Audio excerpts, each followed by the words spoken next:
Buongiorno a tutti, oggi vogliamo fare una piccola introduzione sulle nuove tecnologie di digitalizzazione delle lastre. Diciamo che vogliamo fare un paragone tra la tecnologia tradizionale basata su PhotoStation e quindi fotocamera standard e questo nuovo macchinario che rappresenta un pochino la novità del settore. Lascio la parola al mio collega Davide che vi descriverà nel dettaglio macchinario e software con cui è equipaggiata la macchina, per poi tornare da voi e fare alcune considerazioni a livello di software che eventualmente si può abbinare al macchinario in questione.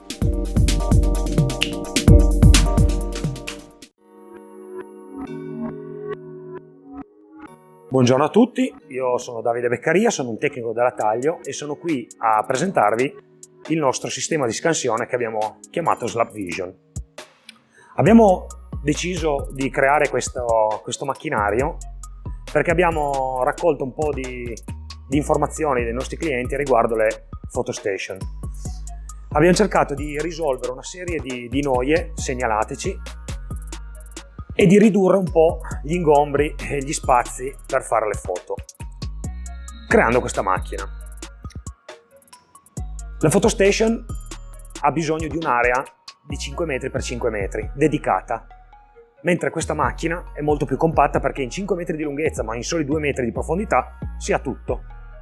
Non ha bisogno di illuminatori esterni e nulla.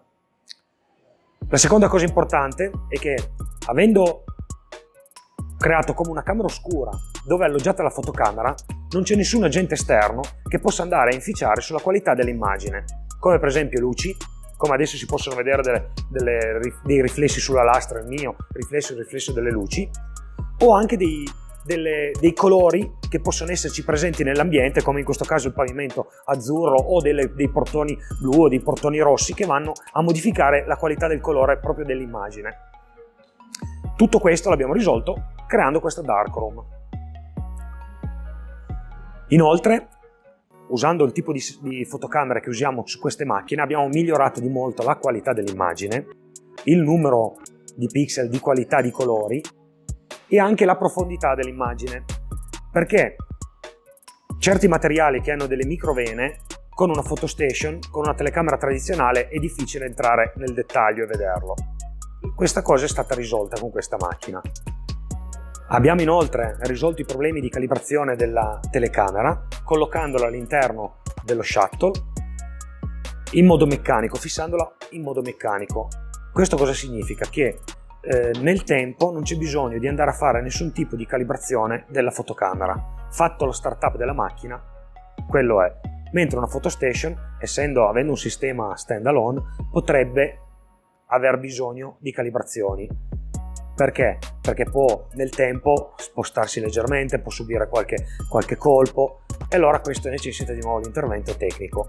Questo tipo di soluzione no. Inoltre abbiamo un sistema automatico di riconoscimento del bordo della lastra. Grazie allo sfondo andiamo a riconoscere il bordo con una certa precisione.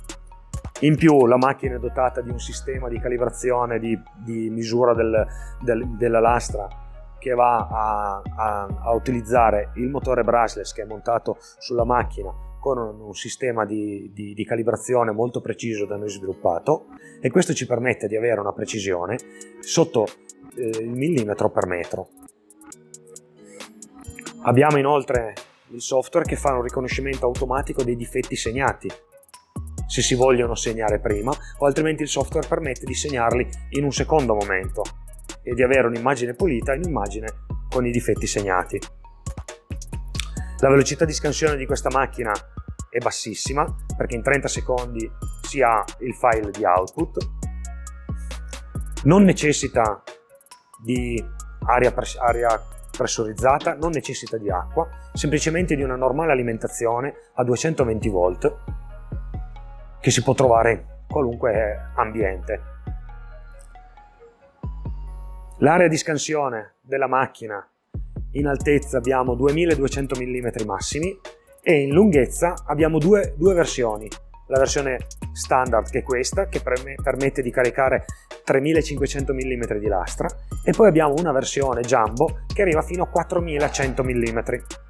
Entrambe hanno come spessore massimo 80 mm e tutte e due le macchine hanno un carico massimo di 250 kg per metro lineare. Ora eseguiremo una scansione e andremo ad analizzare alcune parti del software e i suoi output. Questa è l'interfaccia utente che si troverà davanti l'utilizzatore della macchina. Il pannello è completamente touch e anche il software è gestito con il semplice tocco delle dita. Qui abbiamo un database dei materiali nel quale viene memorizzata i parametri di scansione di un determinato materiale, e anche questa informazione la si dà una volta nella vita della macchina.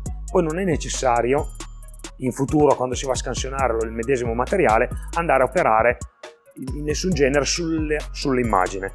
Il software memorizza i parametri e lavora. Eseguiamo una scansione per vedere il tipo di output che dà e la velocità. La macchina parte.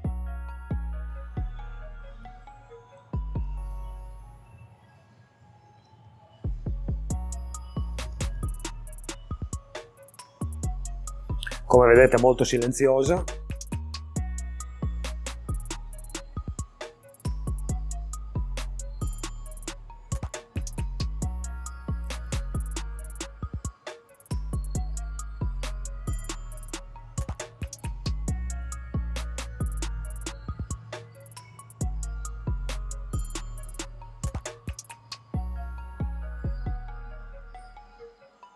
Ci impiega circa 10 secondi ad avere l'output. Ecco, questo è il tipo di file che diamo in uscita. Può essere solo l'immagine, può essere solo il DXF senza l'immagine,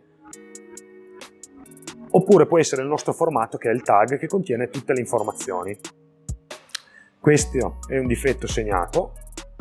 A questo punto semplicemente si conferma e, in base alle informazioni date all'interno del software, il software va a salvare nel percorso desiderato, che può essere un server, un cloud o dove si vuole. Inoltre questo file viene anche automaticamente inviato al nostro Slab Inventory, che è la gestione del magazzino lastre del cliente. Tutto questo all'interno della nostra suite software è tutto ovviamente automatico. Passare dalla foto della lastra dentro l'inventory al nostro CAM per pianificare il layout e i tagli da eseguire sulle macchine.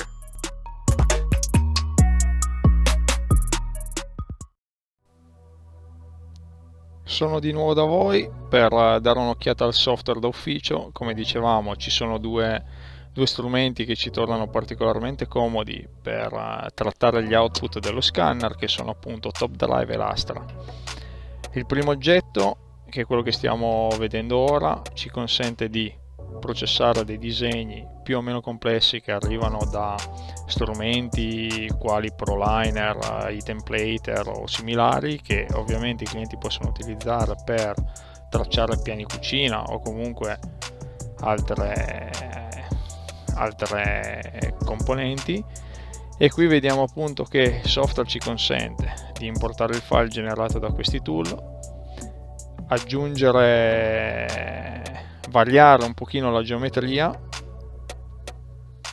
Vediamo infatti come si possono creare, nel caso del piano cucina, in maniera agevole, alzatine piuttosto che velette, come si possono creare dei fori per lavandini o piani cottura,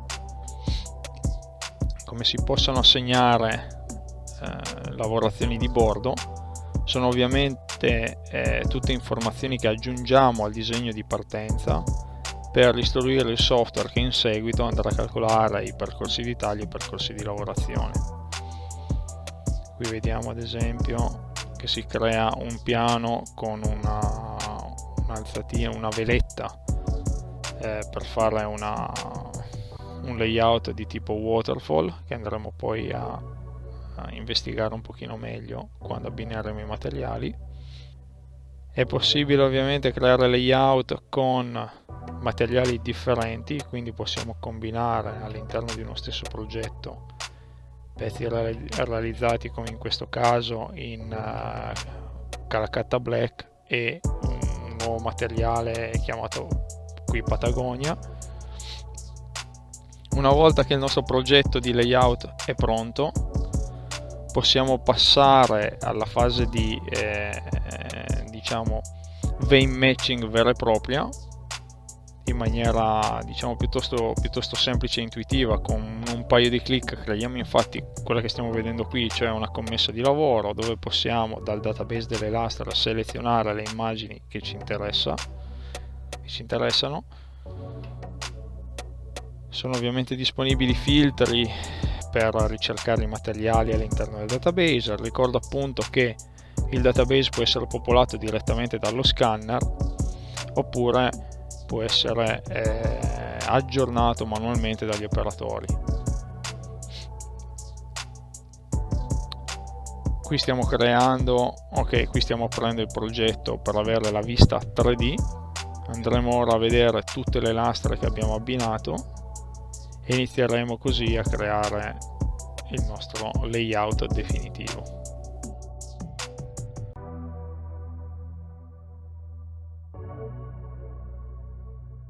Ovviamente, data la complessità del progetto, diciamo, se abbiamo bisogno di visualizzare più lastre può convenire lavorare con due o più monitor, appunto tenendo sulla destra il progetto in 3D e sulla sinistra la vista delle lastre. È chiaro che qui iniziamo a posizionare manualmente alcuni pezzi per poter creare appunto il vein matching richiesto.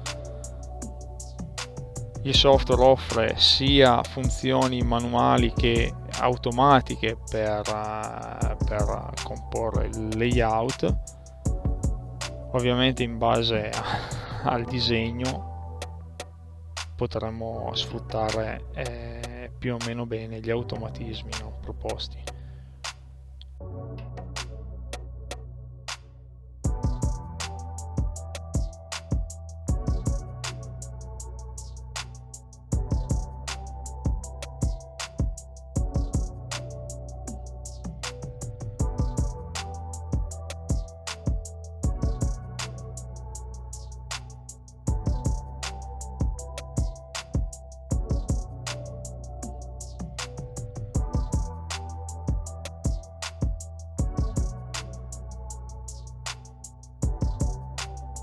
Qui vediamo che stiamo facendo un posizionamento di tipo waterfall, dove cioè mettiamo due pezzi adiacenti che saranno tagliati a 45 gradi.